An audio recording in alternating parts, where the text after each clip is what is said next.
Annie Trovouez, bonjour, bienvenue à la Fête du Livre édition 2012. Pouvez-vous un peu vous présenter aux téléspectateurs toulonnais et du monde? Oui, donc du monde, ça c'est beaucoup, c'est très généreux de votre part. Bon, je suis à Toulon depuis des décennies et des décennies, mais je suis parisienne d'origine. Donc je suis auteur de 4 livres absolument sur la psychogénéalogie, c'est ma passion, c'est vraiment ma passion, voilà, qui sont surtout les prénoms transgénérationnels. Alors qu'est-ce que ça veut dire? C'est qu'il y a un postulat d'incarnation qui est un petit peu difficile à admettre pour certaines personnes, mais grâce aux physiciens quantiques à l'heure actuelle, ce postulat se prouve à 100% maintenant. Nous avons tout choisi de notre vie, dont les prénoms avant la naissance. Alors ces prénoms, en fait, ce sont des mâles au trésor. C'est comme si on était, avant de naître, chargé, un commandant de navire, on remplit tout le carnet de bord. Le carnet de bord, c'est quelque chose d'important, tout ce qu'il y a dedans, nous sommes bien d'accord. Et après, quand on arrive sur Terre, on l'a oublié. Alors pourquoi? Parce que nous sommes les seuls au monde, dans le règne, tous les règnes qui existent, à avoir un libre arbitre et un retour en conscience dans notre vie par rapport aux animaux.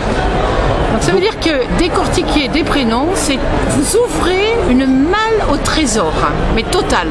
C'est fascinant, j'ai passé 10 ans à écrire ces livres sur les prénoms. On pourrait prendre un exemple masculin comme le prénom de François? Tout à fait. Alors François, ça nous donne déjà une origine alors attention, quand je parle d'un prénom, ça veut dire que nous sommes le descendant de nos lignées paternelles et maternelles. Donc des choses qui n'ont pas été résolues, ça s'appelle des névroses familiales qui se répètent depuis des générations. À ce moment-là, nous venons nous en charger pour retrouver qu'est-ce qui était écrit sur le carnet de bord qu'on a oublié là-haut. D'accord? Un prénom féminin pour que les jeunes femmes se retrouvent. Oui. Le prénom de Marie? Oui. Alors je veux dire François et Marie. François, ça veut dire sois franc. Si vous jouez, alors on joue avec les anagrammes, on joue au Scrabble en fait. On s'occupe de saint du jour, sa date. Le même jour que Saint-François, vous avez Régis. Donc s'il y a un Régis sur votre arbre, il est lié à ce François. Ça peut être son ascendant, par exemple. Après, vous avez à travailler sur les lettres hébraïques. On va travailler avec l'étymologie. On va travailler avec des tas de choses. Et puis la numérologie, la vibration que porte ce prénom. Si je chante, si j'appelle François et j'appelle Luc, vous entendez que c'est pas du tout la même chanson. Et cette vibration, c'est une énergie qui nous est donnée, un cadeau à la naissance. Et Marie, on entend dans Marie qu'il y a une problématique à la mère à la naissance, parce qu'il y a Ma. Tous les prénoms, il y aura AM ou MA, puisque c'est dans l'autre sens, sont des problématiques à la mère. Alors soit une mère qui est trop cocooning, trop la maman, soit une mère absente, une mère morte, une mère qui est autoritaire, une mère qui ne s'occupe pas de son enfant pour des raisons X, Y, Z. Et elle est vouée au dieu Mars, puisqu'il y a Mar derrière. Ça veut dire qu'on demande à la lignée de Marie d'arrêter d'être des femmes soumises pour devenir un peu plus rebelles, jouer leur carte féminine, ce qui n'est pas, d'ailleurs, déjà la croyance sur Marie n'apporte pas la féminité. C'est le rôle de la mère, c'est la mère universelle. Et après, si on le lit à l'envers, on voit qu'il y a un E au bout. Le E, c'est ce qui met à l'écart. Ça met à l'écart quoi? Le mari. Vous voyez bien, si on prend la croyance Marie-Joseph, on ne sait pas réellement s'il est le géniteur ou pas le géniteur. C'est après, c'est un débat sur un autre sujet. Donc on entend que les maris, eh bien, elles vont être collées à leurs enfants plutôt, elles vont faire une union plus avec l'enfant, donc un problème oedipien, et que le mari est laissé à l'extérieur. Même s'il est à la maison, qu'il est gentil, mais on ne parle pas de ressenti, c'est un mari qui apporte sa paye peut-être, qui a son travail, etc. Mais il n'y a pas du tout d'échange émotionnel entre eux. Est-ce qu'on pourrait donc présenter votre ouvrage aux téléspectateurs? Oui, alors dans cet ouvrage-là, j'ai fait tous les prénoms, c'est prétentieux. J'ai fait énormément de prénoms masculins, il y en a à peu près 400, 440. Donc ils sont travaillés, comme je vous disais, avec le langage des oiseaux, les lettres hébraïques, la numérologie du tarot, le symbolisme du tarot, enfin absolument tous les saints et compagnie. Et après, j'ai fait en second, parce qu'ici on a toutes les lignées paternelles, on a nos maris, nous les femmes, nos frères, etc. Y compris les amants, bon, pour celles qui en ont. Et après, j'ai fait le féminin. Alors le féminin, il est plus récent, il est sorti au mois de mars, là. Donc il y a tous les prénoms, il y a à peu près 450 aussi, toujours structurés de la même façon. D'accord? Donc ici, c'est un travail que les gens font pour savoir vraiment leur sens d'incarnation, le sens de notre vie. On ignore jamais ne donner un diminutif à un prénom, parce que c'est se priver, c'est amputer d'une vibration vibration. Regardez si j'appelle Jean. Jean, c'est quand même noble. Je fais Jeannot, on pense forcément à Jeannot Lapin. Hein. C'est pas du tout la même chose. Donc essayez de garder vos prénoms qui sont des vibrations qui vous servent pour la vie entière pour réaliser notre sens d'incarnation. Et puis, si je puis me permettre, j'ai fait un petit livre, ça c'est le dernier. Alors lui, il se vend à la folie.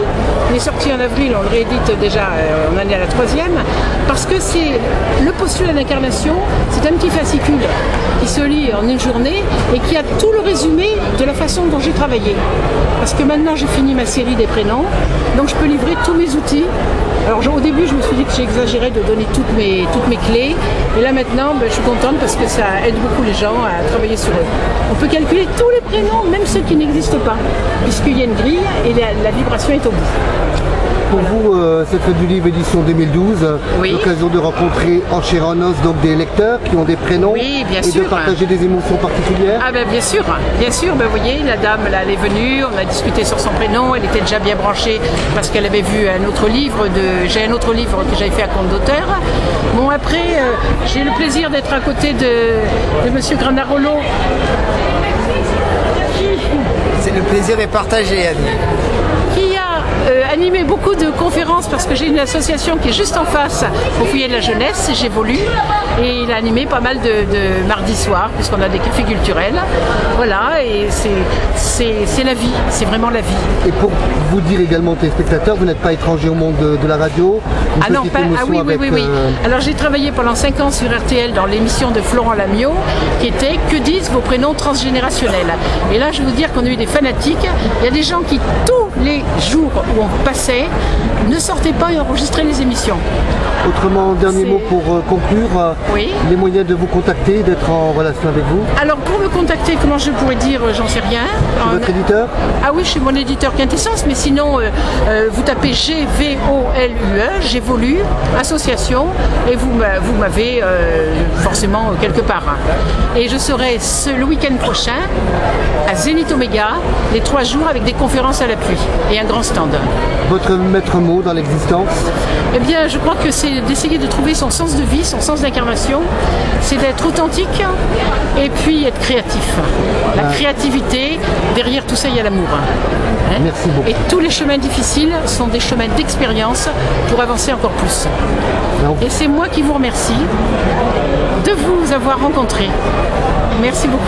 Merci à vous également pour pouvoir partager aux téléspectateurs qui ne sont pas présents mais qui seront physiquement par le web ou par un moyen virtuel à vos côtés pour vous découvrir et partager votre passion des prénoms, de l'histoire, de l'incarnation et retrouver un peu des racines dans ce monde qui en manque tellement. Voilà. Et le prochain livre normalement sera sur la psychogénéalogie et une part de quelque chose de très nouveau avec des scientifiques.